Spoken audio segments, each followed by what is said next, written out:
वहाँ के एमएलए भी रह चुके हैं कुंदरकी के, अब वो एमपी हैं, 6 महीने हो गए। उन्होंने अपनी मौजूदगी में एक बार सर्वे मुकम्मल करवाया ज़ियाउर रहमान बर्क साहब ने, और जब दोबारा जुमे की नमाज भी हो गई, उसके बाद वो तो दूसरे स्टेट में थे, बेंगलोर में थे किसी प्रोग्राम में, और यहाँ पर ये घटना अंजाम दी गई है।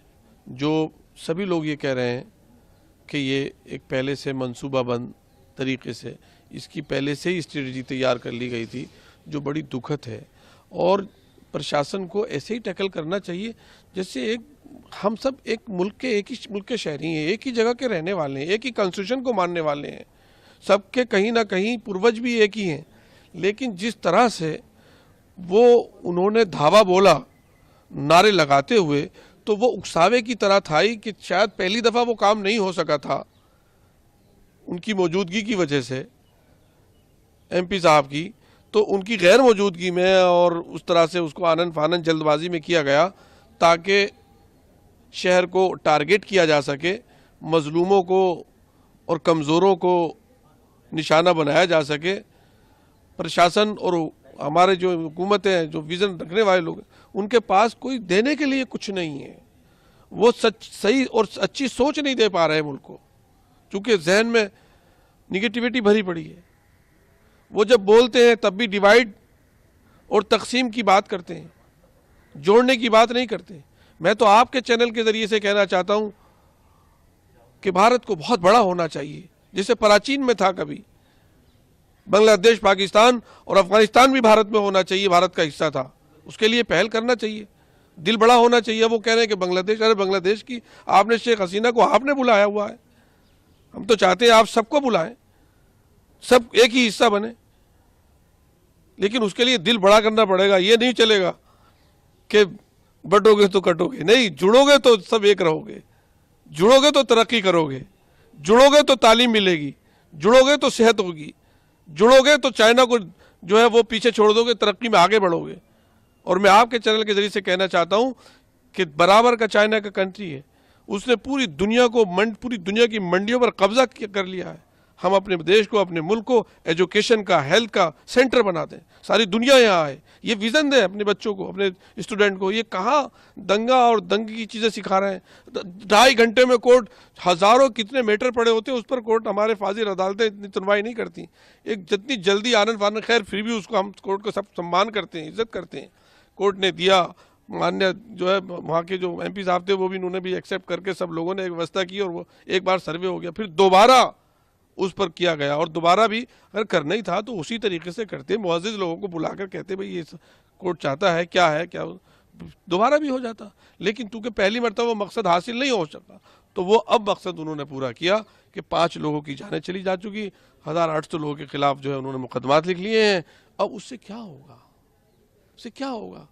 ये भी किसी के बंदे हैं, ये भी किसी के घर के ताज हैं, सितारे हैं।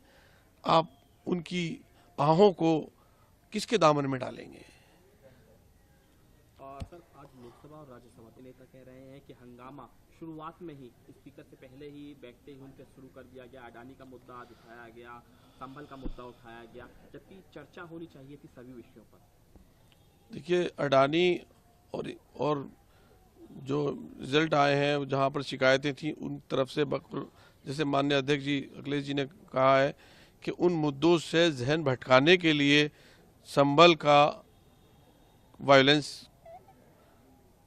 कराया गया, एजेंसियों के जरिए से कराया गया है, इसलिए ये जो है वो बात साफ नजर आती है। और राहुल गांधी का भी बयान आया संभल की ओर इशारा करते हुए, सख्ती का दुरुपयोग किया जा रहा है। बिल्कुल, इसमें क्या सख्ती के, क्या अपने ही मुल्क में अपने ही मुल्क के शहरी और एजेंसियां अपने ही मुल्क के लोगों को इस तरह से ट्रीट करती हैं जैसे वो किसी गैर मुल्क के लोग हों, कहीं और जगह रह रहे हों। ये कितना दुर्भाग्य है। वो लोग करते हैं जो संविधान और उन सब के खून पसीने की कमाई का, टैक्स का पैसा लेते हैं, खाते हैं, नौकरी उनके पैसों से होती है, और फिर अपने ही मुल्क के, उन्हीं के मुल्क के अपने शहरियों को, गुलामी की बदतरीन किस्म है कि कोई मुल्क में, किसी मुल्क में कुछ लोग दूसरे लोगों को अपना गुलाम समझें, अपना मातहत और हाकिम समझें, उनके साथ नारवा सलूक करें, इससे ज़्यादा दर्दनाक और अफसोसनाक कोई और बात नहीं हो सकती। ये इंसानियत के, ह्यूमैनिटी के खिलाफ है, मानवता के खिलाफ है ये। सर, विपक्ष के सांसदों आप लोगों ने सभी ने जॉइंट पार्लियामेंट में अपनी जेपीसी की अवधि बढ़ाने के लिए आज ओम बिरला से भी मुलाकात की। क्या कुछ चर्चा हुई इस मुलाकात के बाद? मैं उम्मीद है कि उसको एक्सटेंड किया जाना चाहिए, होगी इंशाल्लाह। हमारे हालिया टिप्पणी में कहा था कि संविधान में वक्फ कानून के लिए कोई स्थान नहीं है, इसे कुछ भी बताया था। देखिए, वो तो कहते हैं सेकुलरिज्म का भी कोई स्थान नहीं है। वो तो उन्हीं के दौर में सब माइट इज राइट चल रहा है कि पुलिस वाले एमपी से कह रहे हैं कि जो है वो आपके ऊपर मुकदमा लगा देंगे अगर आप हमारी प्रिविलेज देंगे तो। आज ही जो है कि एमपी ने हमारी पार्टी के क्या कहते हैं शिकायत की है। तो ये जो है पुलिस राज है, ये डेमोक्रेटिक कल्चर को कमज़ोर करने की बात है, वो कर रहे हैं। संविधान में जो आर्टिकल दी है माइनॉरिटीज़ के ताल्लुक से, आर्टिकल 26, 29, 13, 14, वो तो जानते होंगे हमारे प्राइम मिनिस्टर साहब, बहुत अच्छे से जानते होंगे। सच पर उनका बयान आया कि 2019 में बीजेपी सरकार के सत्ता में आने के बाद उन्होंने टीपू जयंती के आयोजन रद्द कर दिए हैं। मेरा सवाल है, अब निजी समिति आयोजन करने की कोशिश कर रही है तो सरकार इन पर प्रतिबंध क्यों लगा रही है? टीपू सुल्तान की जयंती मनानी चाहिए। टीपू सुल्तान देश के मुजाहिद आज़ादी थे, अंग्रेज़ों से लड़ते हुए उन्होंने जान दी, और एपीजे अब्दुल कलाम साहब ने उन्हें बहुत सम्मान दिया। उनके बारे में कहा सबसे पहले मिसाइल टेक्नोलॉजी की शुरुआत भारत में हुई और वो टीपू सुल्तान ने की। तो जब लोग इस तरह से विभाजन करने लगे, अब एपीजे अब्दुल कलाम साहब को तो वो भी सम्मान देते होंगे, तो उनकी आइडियोलॉजी को भी उन्हें मानना चाहिए। सर, लास्ट क्वेश्चन है, जैसे महाराष्ट्र में नतीजे आए और बंगाल में नतीजे आए जहां पर टीएमसी को बहुत अच्छी सीटें उपचुनाव में मिली हैं, उन्होंने कहा है विपक्ष का नेता अपना अहंकार कांग्रेस को छोड़ देना चाहिए, विपक्ष का नेता ममता बनर्जी को चुन लेना चाहिए। अब देखिए, वो उसमें हम क्या कहें, ठीक है। अपने तो सब लोगों को देश की सेवा के लिए एक दूसरे से मिलना चाहिए, और देश की सेवा के लिए कोई अहंकार किसी के अंदर भी नहीं होना चाहिए, ना सत्ता दल के ना विपक्ष दल के। सबको, देश के नागरिक सब हैं, सब बराबर है के सम्मान रखते हैं, कॉन्स्टिट्यूशन सबके लिए है, और सभी एक प्लेटफार्म पर, हम सब लोगों का प्लेटफार्म एक भारत देश है, और उसके तई किसी के प्रति भी कोई ऐसी वो भावना नहीं होती देश के खिलाफ।